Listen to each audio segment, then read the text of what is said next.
Hi guys, welcome back to my channel. Another day, another experience. Today we are going to talk about the requirements that are mandatory for the new public policy that have been issued by the Immigration of Canada for permanent residency purpose. Let's start. So, Immigration of Canada are accepting 90,000 applicants under this new public policy, and they have divided under 3 categories. The first one is for healthcare workers who are working in nursing homes, who are doctors, nurses, who are frontline workers at this point, who are dealing with COVID right now. Yeah, anybody who is working in long-term care homes or any nurse or anybody who's helping right now, for the COVID scenario. Like you can look into healthcare workers right now. Like they have different designation Yeah, and titles. they have different designation and titles. I would give you link in the description box below, and you can check if you come in the frontline workers or the healthcare workers category, and then you can apply. So they are accepting how many applicants? 20,000. So they're accepting 20,000 applicants in that category. Okay, let's come to the second category, that is essential worker category. So essential worker category, they are accepting 30,000 applicants, am I right? Yes. So they are accepting 30,000 applicants, and the requirements in that category is that you have to be working in one of the essential services that are going on right now in Canada. So they have also listed the titles that are eligible for the essential worker category. I will also give you the link in the description. You can check if your work comes in that essential worker category. You need to have 1 year of work experience in that field, or 1560 hours in part-time as well. So in total it should have 1560 hours, so 1560 hours in total in order to apply for, in this category. And you need to have a valid job offer in that category as well, and you should be working in that category as well. Like you should be essential worker right now in Canada in order to apply for that category.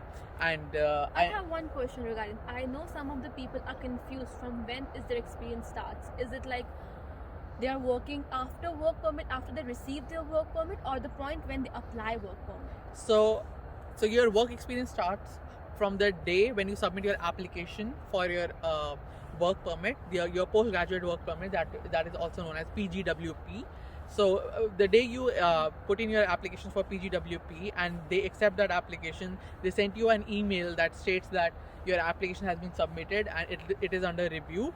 You can start working full time. It could be the same day that you applied for your work permit. So suppose if you applied for your work 1st of January and you get approved for your postgraduate work permit in March, so your work experience starts from 1st of January, not on in the end of March when you get your approval done.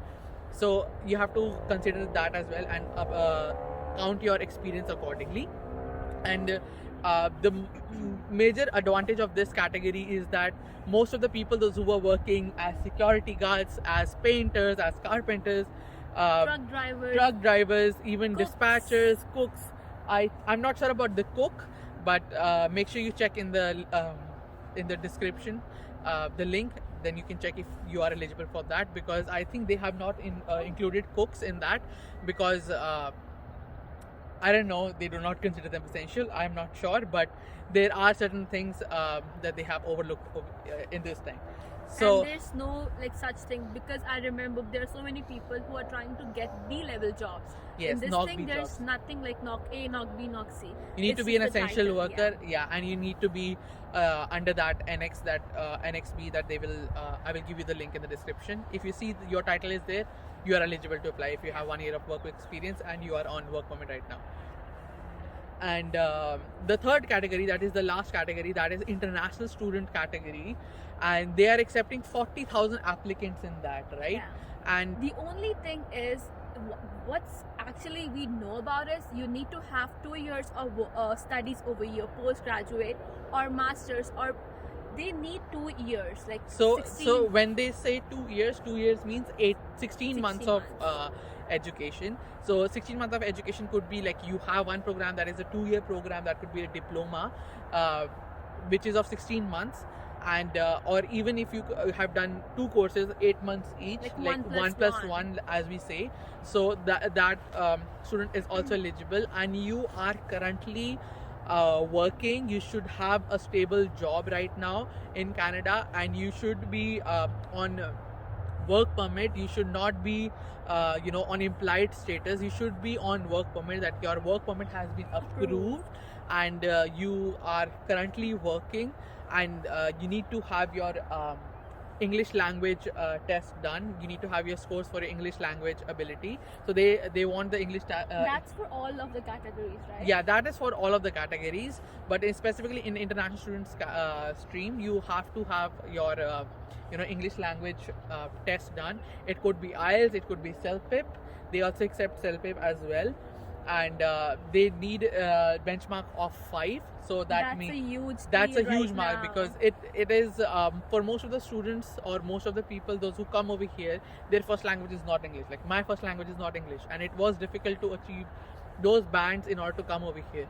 And this bench level 5 is nothing. Everyone was prepared to get, okay, you are gonna give general exam, you need to have 8,777. Yeah, that was the magic score that they say.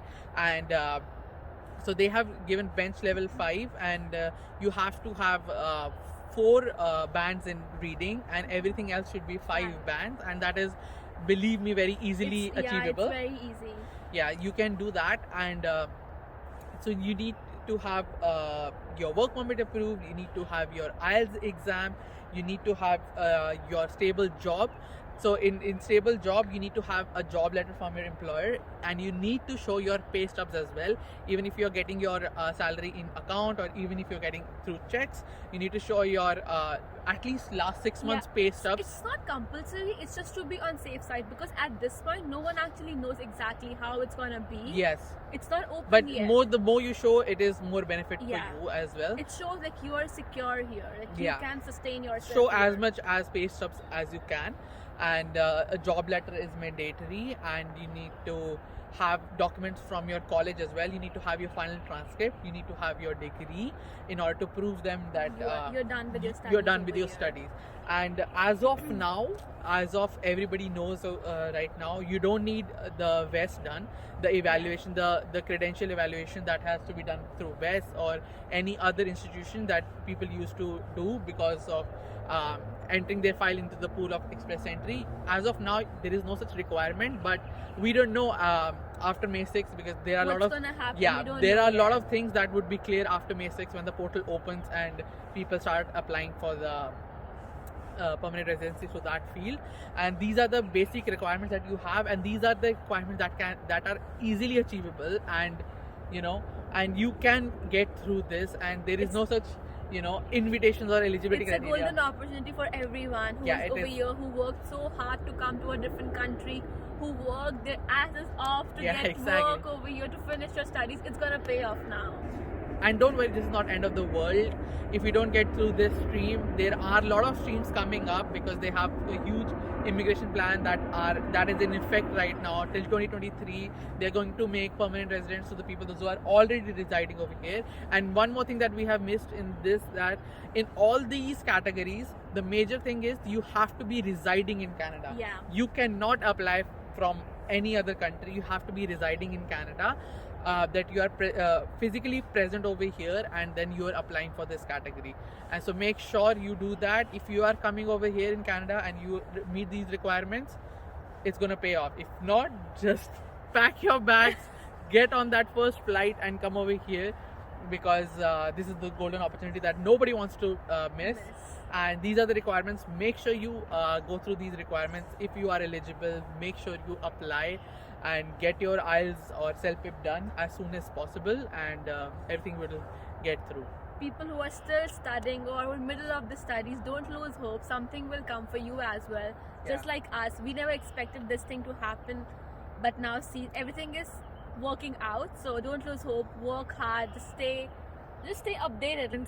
That you need after you submit your application would be your medical exam. That is mandatory for all the permanent resident applications, and police clearance certificate. That is PCC, that you have to get done from your previous country, that you don't have any criminal records or you were not charged for a criminal in the court of justice. And I think that's it for this video, and we have covered a lot of information in this video. And make sure you share this video to a lot of people, because there are a lot of questions about the requirements in many people, and make sure they see this video. It might help them, and it could be possible that after seeing this video they figure out that they're eligible and they would apply in this stream. And all the best. Make sure you subscribe. If you have any questions we didn't cover, you can just drop down the message on the comments, or you can send him on Instagram, TikTok, and he's gonna find the answers and give it to you. Believe me. I will find my answer and give it to you. And make sure you subscribe to my channel and comment down what kind of videos would you like to see. And stay tuned for more informative stuff and fun stuff coming up. Thank you. Thank you.